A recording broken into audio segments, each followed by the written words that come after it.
What is good, YouTube, man? I'm back with another video, man.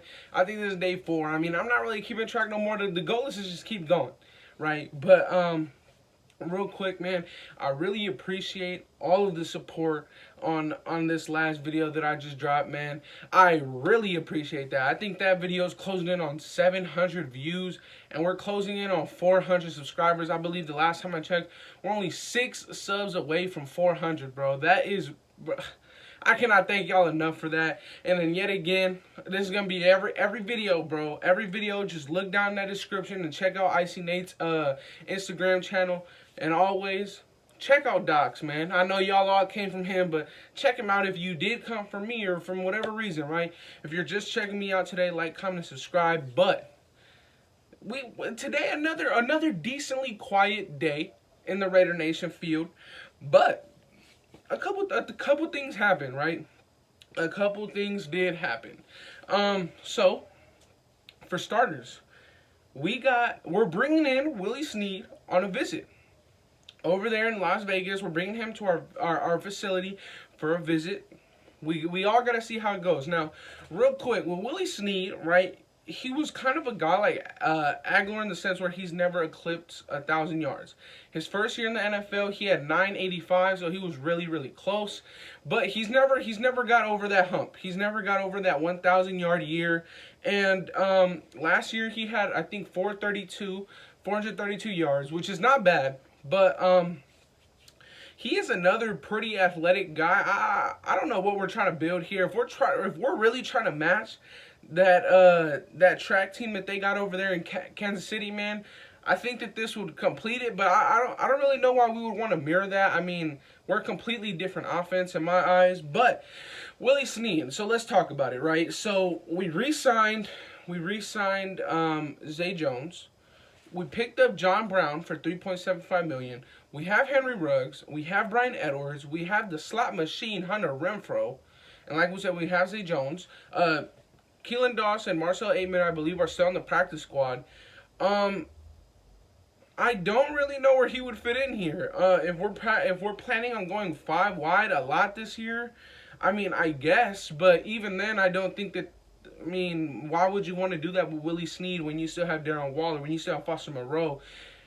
Kenyon Drake can line up out wide, bro. I mean, I don't know where he would fit on this team. I do think that they're probably bringing him in to be, I don't know if he wants to be a wide receiver 4 at all, because in this offense, he would actually probably be a wide receiver 5. He would probably beat out Zay Jones in training camp.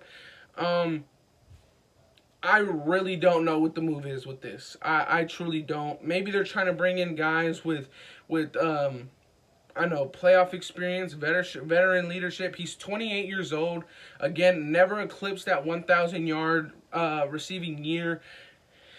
He's an average player, right? He's better than Zay Jones, 100%. But Zay Jones is not really looking for a wide receiver 2 role, a wide receiver 3 role. He's playing that wide receiver 4 or 5 role, and he's glad with it, right? I don't know if a guy like Willie Snead would be okay with that role. And I don't know what John Gruden or Mike Mayock are trying to sell him with this visit. Now, if he comes in and accepts, okay, I'm going to try and beat out Zay Jones in training camp, I guess I understand that, because he is an overall upgrade from Zay Jones 100%.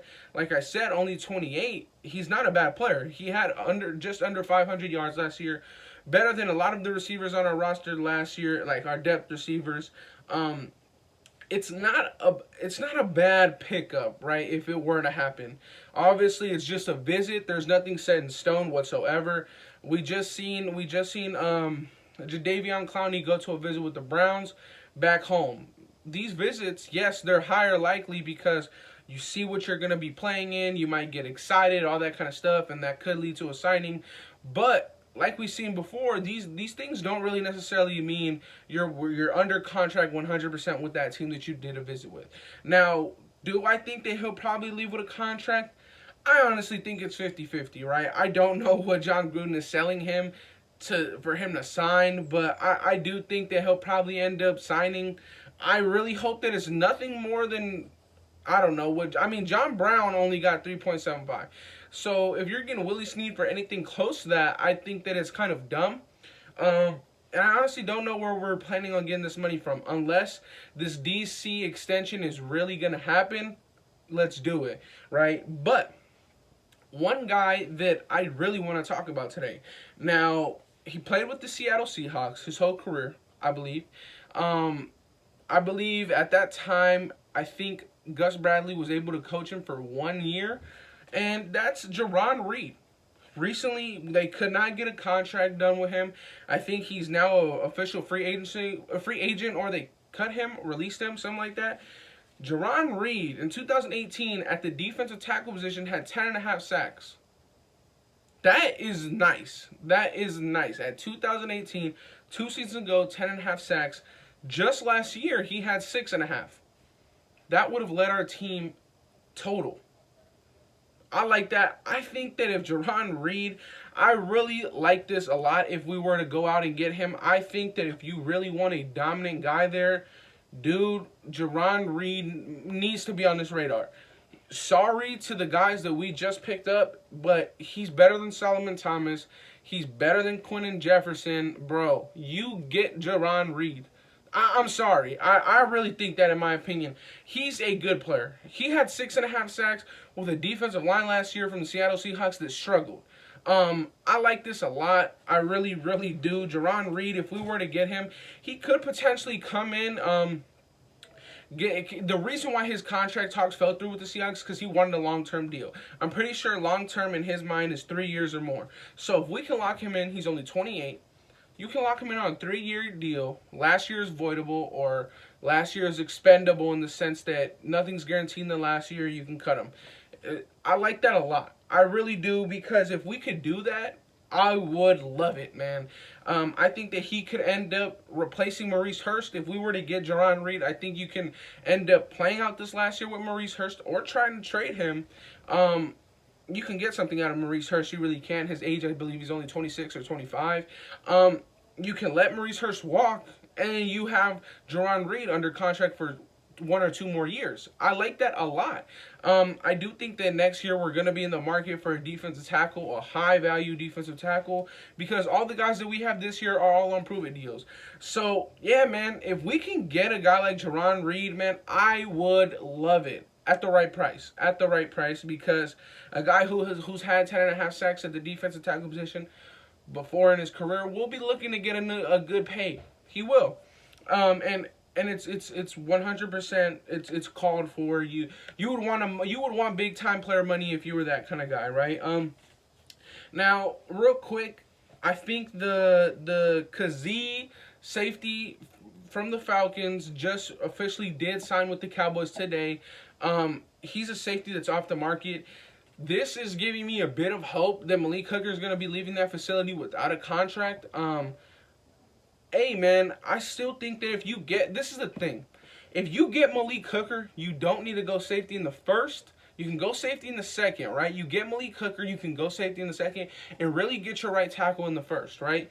But if you don't get Malik Hooker, you get your safety in the first, and there's tons and tons of talent in the second round and third round for that offensive tackle position. Now, who knows, right? Who knows? I really think that... I know I was talking about Jaron Reed, but I think that Richard Sherman is still on the market. I really do think that Xavier Rhodes getting $10 million, or not Xavier Rhodes, Patrick Peterson getting $10 million, that's a lot of money. That's a lot of money for a veteran guy. I do think that I think it was the Vikings that paid that money for him. I do think that that's a bit too much. $10 million for a guy who's on his back end of the career is a bit much, but you have to look at it. Richard Sherman is going to want to compete with that contract because they're close in age. Richard Sherman is 2 years older, but they're close in age and they're not much far apart in talent at the end of their careers, right? I think that kind of, not screwed us, but it set the bar pretty high for whatever Richard Sherman gets. I think a $6 or $7.5 million deal for Richard Sherman would be great if we could pull that off. Dude, we can make money. And it's not even, we don't even need to extend DC. The thing is, we can make money with DC's contract without actually having to extend him. We can restructure it. Like, we can make let's say this year he makes $10 million, right? But next year he'll make close to 30 because he only made 10 this year, right? Or close to, I believe his contract next year is for 19. So if he were to get 10 this year, yeah, it would be around $27 million next year. I'd be okay with that, right? If we can save 10 this year and that kind of stuff. But, you know, I mean, you never know. You really never know. Not many deals can be made with our cap space. I believe we're sitting on $1 million. And another thing, I'm not too sure how true this is, but I believe that last year there was interest at the trade deadline for Richard. Nothing crazy. I'm assuming late 6th or 7th round pick, maybe a 5th would be a bit much. But if we can get a trade out of Jaron Reed this year, that would be good. You know, get some value out of him, whether it's a 7th, I'd take it. We don't have a 7th round pick this year. I'd take a 7th round pick for Jaron Reed. You can free up $3.5 million in doing so. And, you know, I would like that. I would. But cutting him does leave that open for him to make either less money or more money on a different team. So you never know, man. But that'll be it for today, Raider Nation. There wasn't much news today at all. I think I touched on it yesterday, the thing about the no trade clause with Marcus Mariota's contract. That I talked about yesterday. So, like I said, man, that'll be it for today. There wasn't much to talk about. And once again, go check out Icy Nate, his Instagram. It'll be in the description. Check out Docs. Check out Raiders Films. That boy is underrated. Check out all the Raiders channels, man. And really show love, right? Don't. I seen Senjoku's live last night. Let's not pressure anybody into not wanting to do something. You know, we all have lives outside of this. You know, you never know what somebody could be going through. Now, shout out to Senjoku. You know, I think all of Raider Nation, real Raider Nation, supports what he's trying to do. He wants to expand, not just Raiders talk and Raiders coverage. He will always be doing that, but he wants to expand it more. So let's support him in that. You know, we don't need to be competing with no other channels. Raider Nation's a family. You know, we're all in this together. But yeah, man, that'll be it for today. Like, comment, and subscribe, and I'll be out. Peace.